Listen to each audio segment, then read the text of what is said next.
Olha aí, pessoal, tá todo mundo se debruçando sobre o problema fiscal no Brasil, até porque todo mundo já entendeu, aos que fingiam que não entendiam já aceitaram esse fato, de que as coisas que estamos vendo aí, dólar a R$ 6, Selic acima dos 12%, a explicação, a motivação para isso não é outra a não ser a péssima gestão fiscal do atual governo. Finais de 2024, não tem ninguém que tenha um pingo de honestidade intelectual, nem precisa ser muito não, só um pouquinho. Não tem ninguém que hoje já não compreenda essa realidade. Então nós temos a grande mídia repercutindo isso, né? O pessoal aqui da Folha, na verdade o Marcos Mendes, que é um economista, um colunista da Folha aqui, explicando por que o cenário fiscal complexo que nós estamos vendo atualmente vai piorar a situação como um todo, fazendo com que tenhamos dólar mais alto, dívida maior, taxa Selic mais elevada. O Armínio Fraga, ainda que dando aquela passada de pano que a gente conhece, o Armínio Fraga, o cara que fez o L com gosto, né? Falando aqui o seguinte, que o mercado tem dado sinais bem complicados, né? E que é necessário um grande ajuste nas despesas, né? Quem que vai fazer esse ajuste, Armínio Fraga? O Lula que você ajudou a eleger? Vai vendo, né? Só que, de fato, a culpa de todo esse cenário não é do mercado, esse ente abstrato que o PT gosta de criticar, que o povo da esquerda gosta de criticar, não. A culpa é do governo, o governo que tem rosto, o governo que tem CNPJ e tem um nome que representa todo esse aparato, que é Luiz Inácio Lula da Silva, o grande culpado dessa história. Vamos conversar então sobre esse assunto, mas antes não se esqueça de se inscrever no meu canal, se você ainda não for inscrito, e se você quiser colaborar ainda mais com este meu trabalho, você pode se tornar membro patrocinador aqui do canal, com valores a partir de R$ 1,99 por mês, você me ajuda muito dessa forma, pode ter certeza disso, né? Então, o que acontece? Qual que é o problema, né?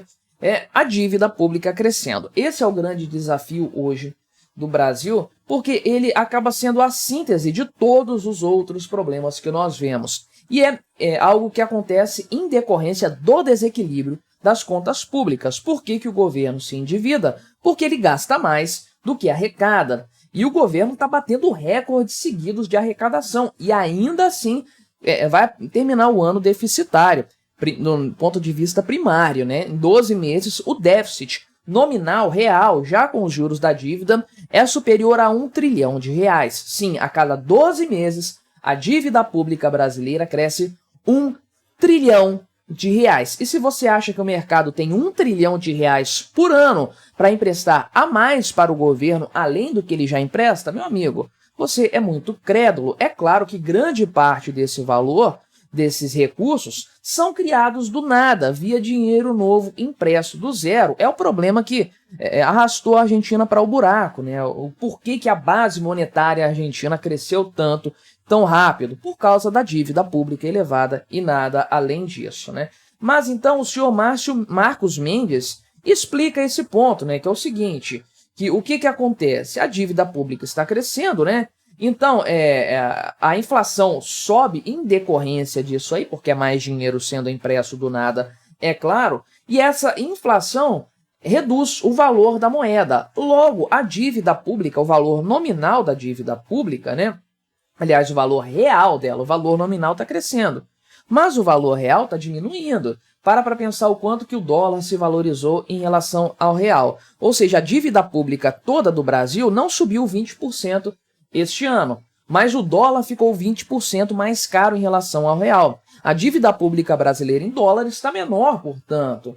Isso é um problema de fato. Por quê, né? O que acontece? E ele, inclusive, aponta um negócio interessante aqui, que a inflação faz o PIB crescer do ponto de vista nominal. Ou seja, a relação dívida barra PIB tende a se equilibrar com uma inflação mais elevada. Mas isso não muda o problema. O problema é o seguinte: quem investe, né, em títulos públicos, em dívida pública, olha para esse cenário e fala, né?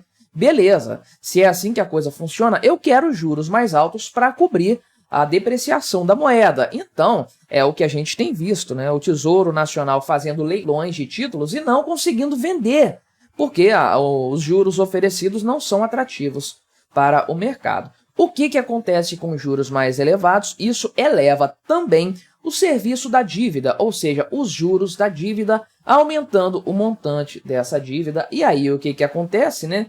O real se desvaloriza porque, primeiro, o governo tem que imprimir mais dinheiro para custear isso. Segundo, o pessoal está trocando reais por dólares ou por outros investimentos mais seguros. A moeda brasileira perde valor. Isso aqui se retroalimenta. O que que o Banco Central faz para segurar esse ímpeto? Aumenta a taxa Selic para evitar uma escalada da inflação. Só que isso também aumenta a dívida pública e o ciclo só vai se piorando a partir daí, então, né? Ou seja, nós tínhamos lá no início do atual mandato uma dívida que equivalia a 71,4% do PIB. Hoje ela está chegando aqui perto dos 79% e o Lula deve entregar o mandato para o próximo, ou para ele mesmo, né, em 2026, com 86% de dívida sobre o PIB. Olha o tanto que isso aqui vai aumentar. Fora que, né, o dólar chegou a R$6, deve terminar o ano superando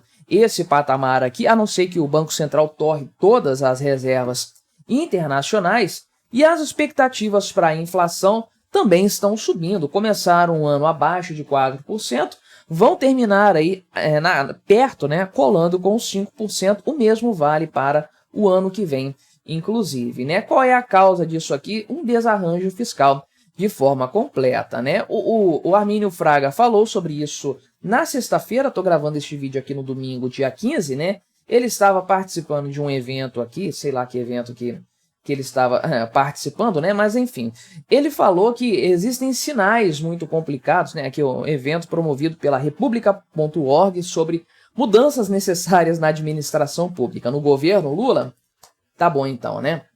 Mas ele falou que o mercado está dando sinais muito complicados, né? Esse mercado aqui, um ser meio maluco, meio maníaco, depressivo, né? Está dando sinais muito complicados. Falou que não é de hoje, o dólar está pressionado já há muito tempo, mas isso aqui reflete um conjunto de medos e riscos, né? Porque o desemprego está lá embaixo, né? Falou, não, o desemprego está lá embaixo, o PIB está crescendo, o Brasil está uma maravilha aí, né? Só que tem que ter um ajuste para ter taxas de juros decentes, né? Tem que repensar as prioridades do Estado. E aí ele está falando de coisas maiores, né?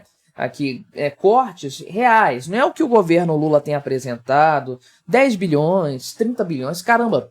Isso não faz nem cócegas numa dívida pública que cresce 1 trilhão a cada 12 meses. Fala sério, isso nem arranha a superfície do problema.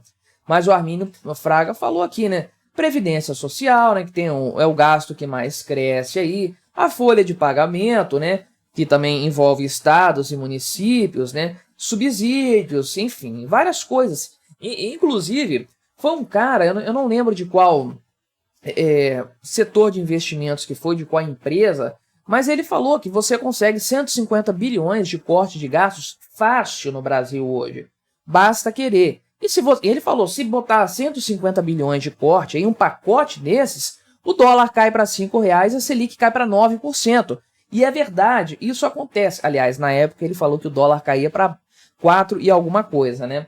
Agora tá difícil, mas cai para R$5 tranquilo, se tiver um corte de gastos decente. Acontece que nós não teremos isso aí, obviamente, né? É difícil ver o Armínio Fraga falando que o Lula não vai fazer isso, né? Assumir claramente que o Lula não vai resolver o problema fiscal brasileiro, porque isso é um baba-ovo do Lula que não tem tamanho. Agora, é fato que ele sabe o problema e todo mundo sabe, a culpa não é do mercado. O dólar não está nas alturas porque o mercado reagiu de uma forma exagerada. Não, o mercado está respondendo a estímulos que são dados pelo governo Lula. Simples assim, e é sempre assim que a coisa funciona, né? O pessoal aqui da Revista Oeste fala, né, que todos os itens, né, que estão ruins agora, risco fiscal aumentando, juros futuros subindo, inflação esperada disparando, né, o dólar nas suas máximas históricas, tudo isso aqui representa o seguinte: o mercado concluiu acertadamente que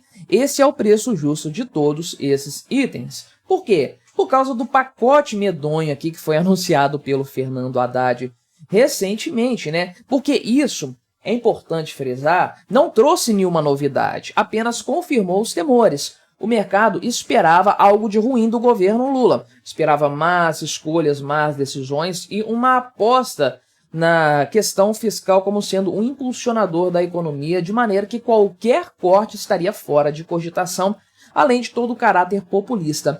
É claro, né?